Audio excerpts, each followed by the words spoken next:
The people of the United States are governed by the rule of law, a body of law that rests on a single document, the Federal Constitution.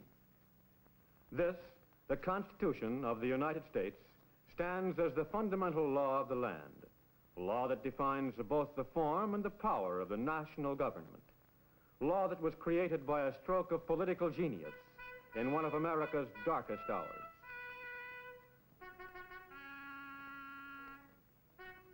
In 1783, Americans had won their independence, but they faced a new responsibility, the task of creating a nation out of 13 states. But hard times were stalking the land. The people were plunging deep into debt. In Massachusetts, the courts were confiscating farmers' lands for payment of their debts. This led to rebellion. Your Honor, the defendant has admitted his debt to my client. In such a case, the law is clear. No. We call upon the court to render judgment and to order the sale of the defendant's lands in satisfaction of our claim. No, no, no, no! I order that this court be cleared. No, Judge. You're not going to do that. We're here to get justice. That's right. Captain Daniel Shays, you are in contempt of court. I will see you jailed for this. Oh, no. You're not going to judge me or any other man in this county. You'll adjourn this court, or we'll clear you out. Now, this is unlawful rebellion against the sovereign state of Massachusetts. Call it what you will, Judge. But we're not going to stand by and watch the people lose their homes. See, you take away their land. If the law and the government won't help us, we've got to change the law and the government.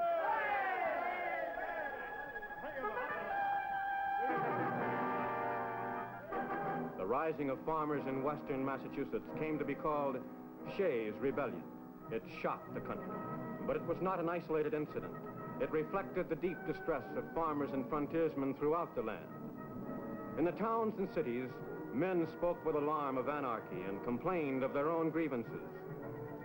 Merchants were hotly resentful of acts of the states that hampered trade. Oh, here's one more item, Mr. Hardwick. I see here that you have 100 of these kegs of nails in transit from New York to Connecticut. Now, the tariff on these nails... The tariff on those. How can the state of New York levy a tariff on nails to be sold in the state of Connecticut?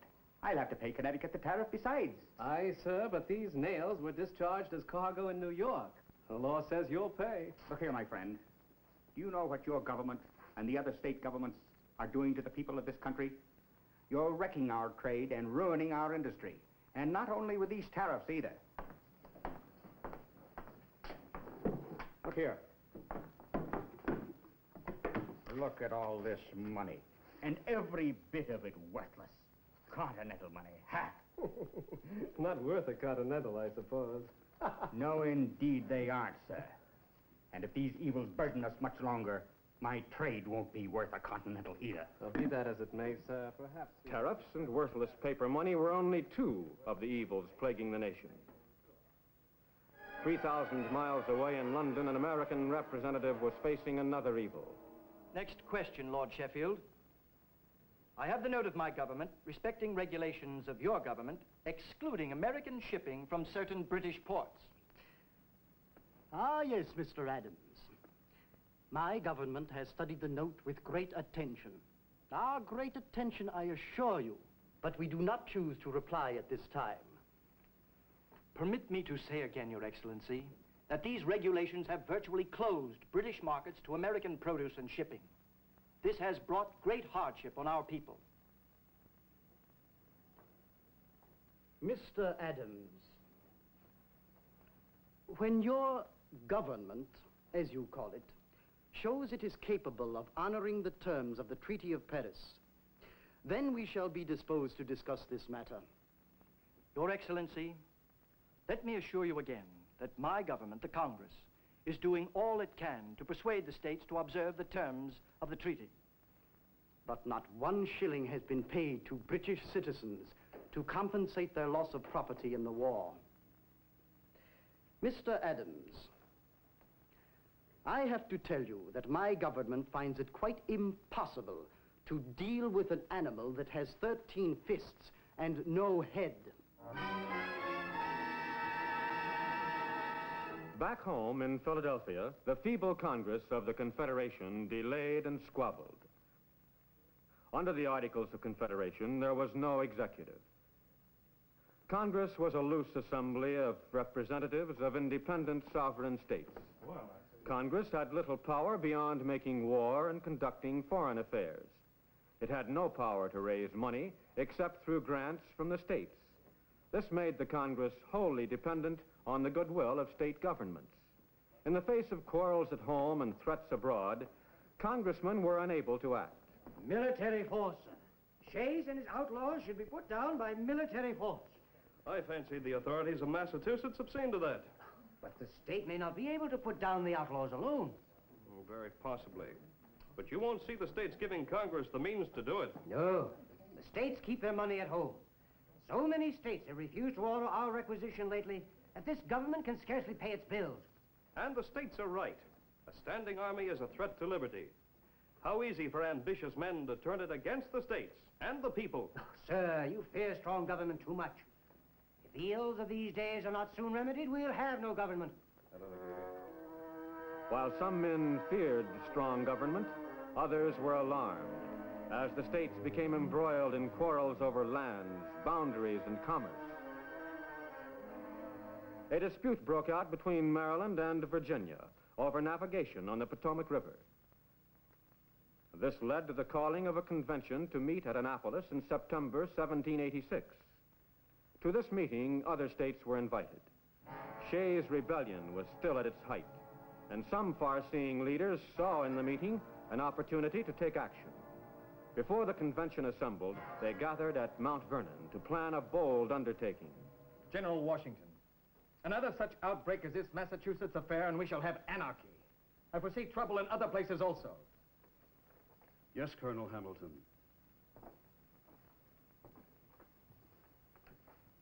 There are combustibles in every state that a spark might set fire to. But who besides a Tory or a Briton would have predicted this? Quite true, General. Madison and I have been talking over a plan of action.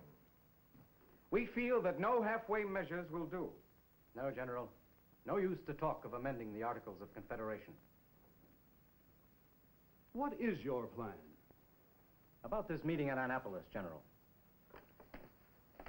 With your influence and the support of others, we might use this meeting to make a general appeal for action toward a new framework of government. We must not let this opportunity slip away, General. Under Washington's leadership, the plan succeeded. Delegates from 5 states met at Annapolis to send out a call for a convention to revise the Articles of Confederation. In May 1787, the old State House in Philadelphia saw the gathering of delegates for this convention. It was a meeting almost unique in history. Seldom before had men assembled for the expressed purpose of drafting a written constitution for a nation.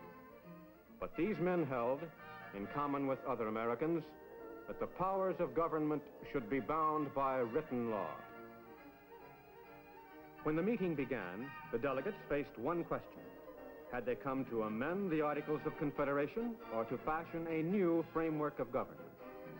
As Madison recorded in his journal, this was the major issue when Virginia's Governor Randolph rose to propose a wholly new plan of federal government. This, the Virginia plan, called for a government that was national in power. The plan provided for a legislature in which representation would be based on population.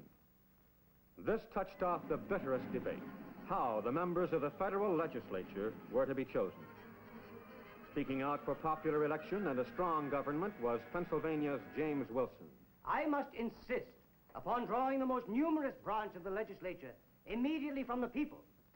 I am for raising the federal pyramid to a considerable altitude, and for that reason wish to give it as broad a base as possible. No, no. The election should be by the state legislatures. I hold the people should have immediately as little to do as may be about the government. The people want for information and are constantly liable to be misled. Roger Sherman of Connecticut had spoken for a group of delegates from the smaller states. The debates quickly became a struggle between this small state faction and the advocates of strong government who came chiefly from the larger states. As heated argument continued, the small state faction rallied to offer a counterplan by Patterson of New Jersey. If Randolph's plan prevails, we may take ourselves home. Maryland will never give up her freedom. Nor will Connecticut, Mr. Martin. My state will never stand by to see Pennsylvania and Virginia rule the country. Neither will New Jersey. Now, here is a plan I have made. A proposal to bring the convention back to its senses. You'll see I've enlarged the revenue powers of the Congress, but maintained the principle of equal representation for every state. I am particularly pleased with this. Your proposition that the executive shall be appointed by the Congress and not by the people. Yes, and to let the state legislatures continue to appoint the members of Congress. Gentlemen, if the convention goes further than this, we shall be opening the door to tyranny. Patterson's small state plan retained the weak structure of the Articles of Confederation, but it offered one proposal that was to become the cornerstone of the Constitution. Resolved that all acts of the United States in Congress shall be the supreme law of the respective states. Despite this proposal, the small state plan met violent opposition. Days and weeks of bitter debate followed. Tempers flared, charges of selfish interest, lust for power flew back and forth. As nights and days went by, there seemed little hope of agreement. No man could foretell what the convention would do. With both factions stubbornly holding on, feeling mounted higher and higher, and the convention seemed about to dissolve in confusion, till suddenly they heard a moving appeal from Washington. No, gentlemen. If to please the people we offer what we ourselves disapprove, how can we afterwards defend our work? Let us raise a standard to which the highest and the honest can repair. The event is in the hands of God.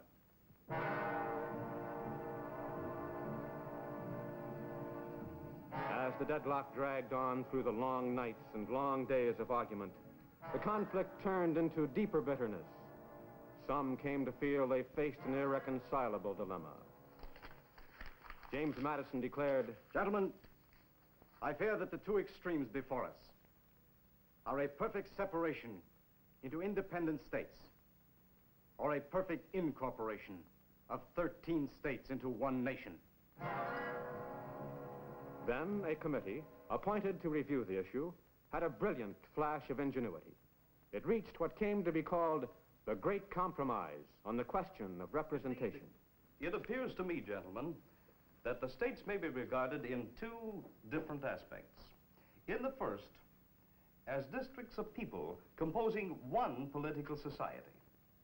In the second, as so many political societies. I agree with Dr. Johnson, and I believe this settles the matter once and for all.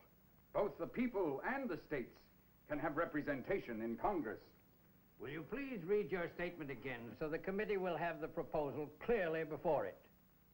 First, that in the first branch of the legislature, each of the states now in the Union shall be allowed one member for every 40,000 inhabitants. All right. Second, that in the second branch, each state shall have an equal vote. Do we all agree? This broke the deadlock. The delegates determined to give the states equal representation in the Senate and to base representation in the House on population. The way was open for agreement on other issues, but controversy continued. All in agreement? Aye. Any opposed? Nay. At last, in September 1787, the draft of the Constitution was ready for action. The delegates had done their work well. They had devised a remarkable innovation in political ideas, a government that was both national and federal in form and power. Gentlemen, we, the people of the United States, in order to form a more perfect union, establish justice, ensure domestic tranquility, provide for the common defense, promote the general welfare, and secure the blessings of liberty to ourselves and our posterity, do ordain and establish this Constitution for the United States of America. General Washington, may I say a few words to the delegates? Yes, Mr. Clinton. I have often, in the course of the session, and in the vicissitudes of my own hopes and fears, looked on that behind the president without being able to tell whether it was a rising or a setting sun.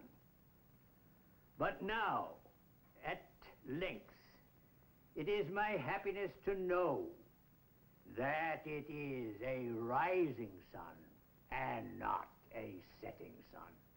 Hear, hear, On the last day, they gathered to put their names to the great document.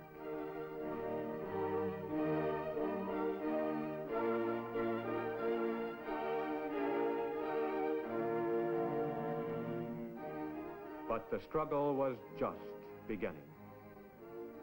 A number of delegates refused to sign. They went home to lead the opposition, fast rising against the Constitution. Public opinion was fiercely divided throughout the country. Some men feared monarchy. Others attacked the Constitution for its lack of a Bill of Rights. The sentiment of the Massachusetts Convention was voiced by Amos Singletary. These lawyers and men of learning and moneyed men expect to be managers of this Constitution and get all the power and all the money into their own hands. And then they will swallow up all us little folks like the great Leviathan. Yes, just as the whale swallowed up Jonah.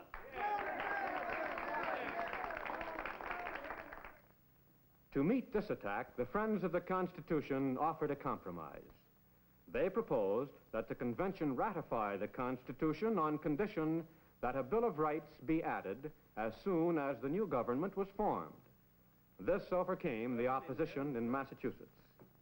Resolved further that this convention recommend the drafting of a Bill of Rights to be incorporated in a set of amendments to be ratified by the several states. But the outlook for ratification was still dark in a number of states. The Federalist leaders labored feverishly to explain to the people the principles underlying the new framework of government. What do you say to this language, Mr. Hamilton? The proposed Constitution is in strictness neither a national nor a federal Constitution, but a composition of both. Keen argument, Mr. Madison, but to little use. Everyone reads the Federalist Papers, but few are persuaded by them. You are right, I fear.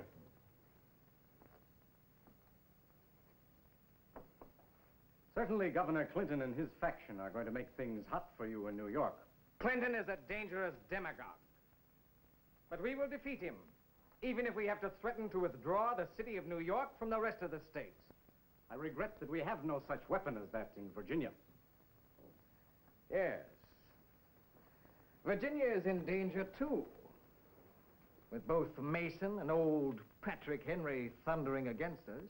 And Henry cannot be won over. He calls the Constitution a conspiracy to set up a monarchy. A firebrand.